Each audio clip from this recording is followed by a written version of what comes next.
नमस्कार मित्रों। 2027 का चुनाव जैसे जैसे नज़दीक आ रहा है, हालांकि अभी 1.5 वर्ष पूरे हैं। उसके पहले गठबंधन किससे किसका होगा, इस तरह की चर्चाएं आम है। इस समय सोशल मीडिया पे भी कुछ चीज़ें तैर रही हैं, आम जनमानस में भी चर्चा है। उन्हीं चर्चाओं में से एक चर्चा ये है कि क्या समाजवादी पार्टी का चंद्रशेखर का गठबंधन होगा। आपको बता दें कि 2022 में एक बार चंद्रशेखर और की पार्टी भीम आर्मी अखिलेश यादव की समाजवादी पार्टी के गठबंधन की चर्चा एक बार चल चुकी थी। पेच यहाँ पर फंस गया कि चंद्रशेखर आज़ाद 5 सीट चाह रहे थे और समाजवादी पार्टी 2 सीट केवल देना चाह रही थी। इसलिए गठबंधन खटाई में चला गया और बात बन नहीं पाई। गठबंधन न होने का परिणाम ये हुआ कि भारतीय जनता पार्टी भारी बहुमत के साथ 2022 में चुनाव जीत गई। उसके बाद आया 2024 लोकसभा का चुनाव। जब लोकसभा का चुनाव आया तो फिर समाजवादी पार्टी और चंद्रशेखर आज़ाद में गठबंधन की एक बार चर्चा और चली। कहा जा रहा है कि दोनों तरफ से प्रयास हुआ।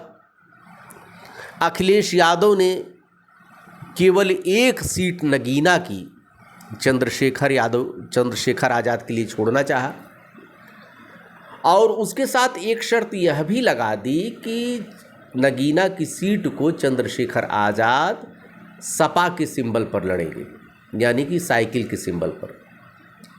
ये बात चंद्रशेखर जी को नागवार गुजरी। चंद्रशेखर जी नहीं माने, बात नहीं बनी, गठबंधन खटाई में चलाया।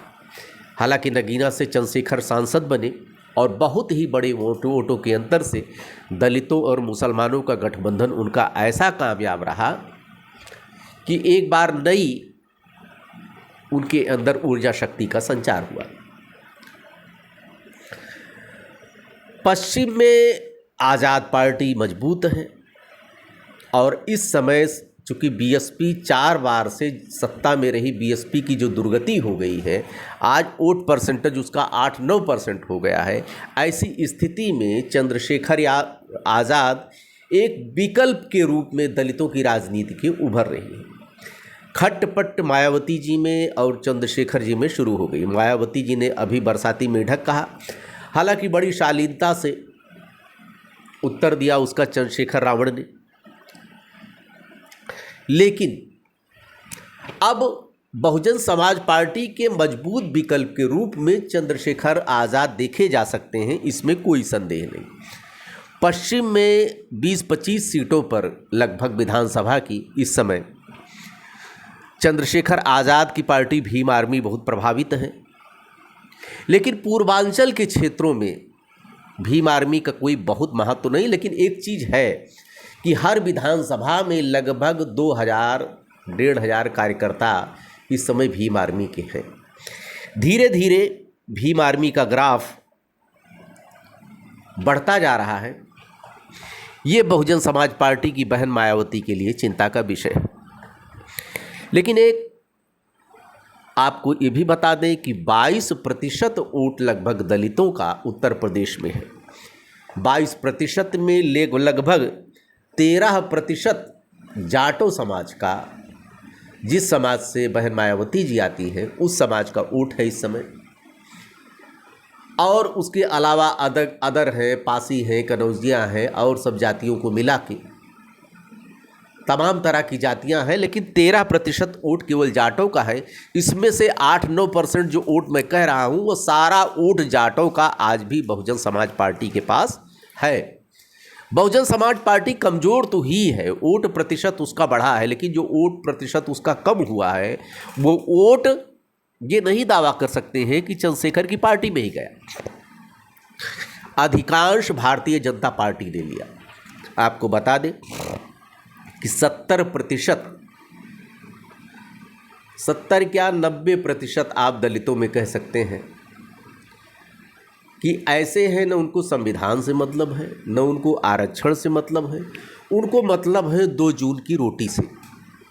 2 जून की उनकी व्यवस्था हो जाए वही उनके लिए बहुत बड़ी बात है, वही सरकार उनके लिए अच्छी है। और उस आवश्यकता को पूरा किया भारतीय जनता पार्टी ने। इसलिए दलित समाज का एक बहुत बड़ा तबका जो मायावती बीएसपी से शिफ्ट हुआ वो सीधे जाके भारतीय जनता पार्टी में गया।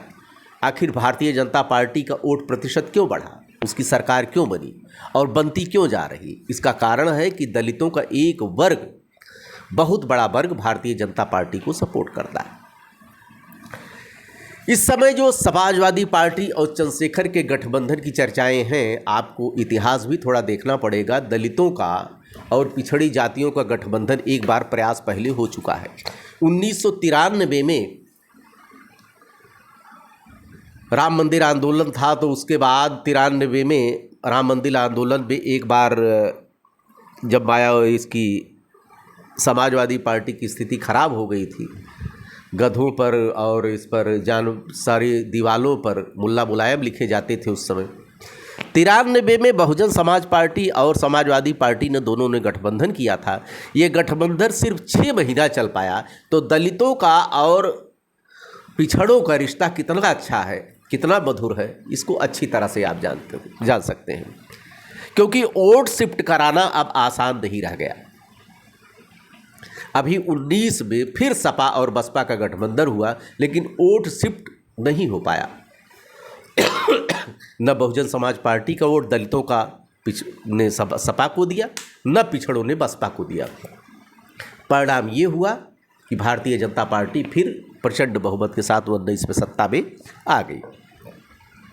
अब वो बहुत दूर हो गए कि जब सपा और बसपा का गठबंधन जिस तरह से 93 में सफल हुआ था, उस तरह से अब पिछड़ों और दलितों का गठबंधन हो।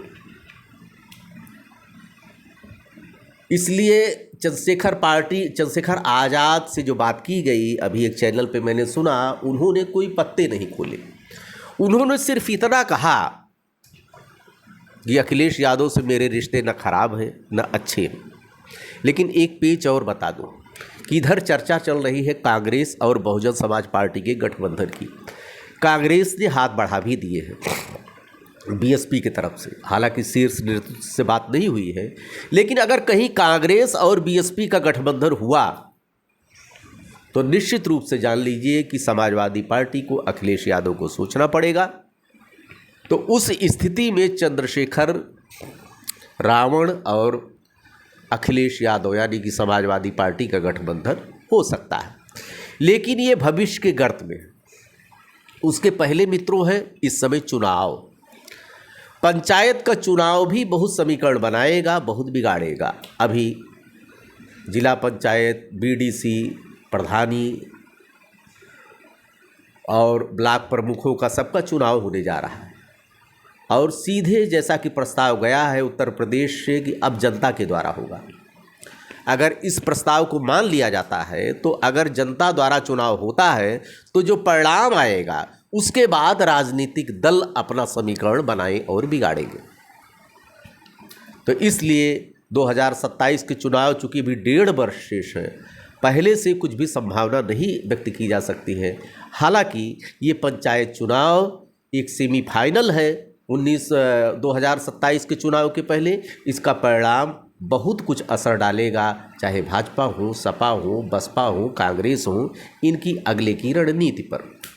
देखते रहिए इस तरह का वीडियो लेकर फिर आपके बीच में हम आएंगे। हमारे चैनल को शेयर कीजिए, सब्सक्राइब कीजिए। अभी तो नया चैनल है, लेकिन जिस तरह से प्यार दुलार आप देते हैं ऐसे देते रहिए। हम अच्छे वीडियो आपके लिए लेकर आते रहेंगे। धन्यवाद।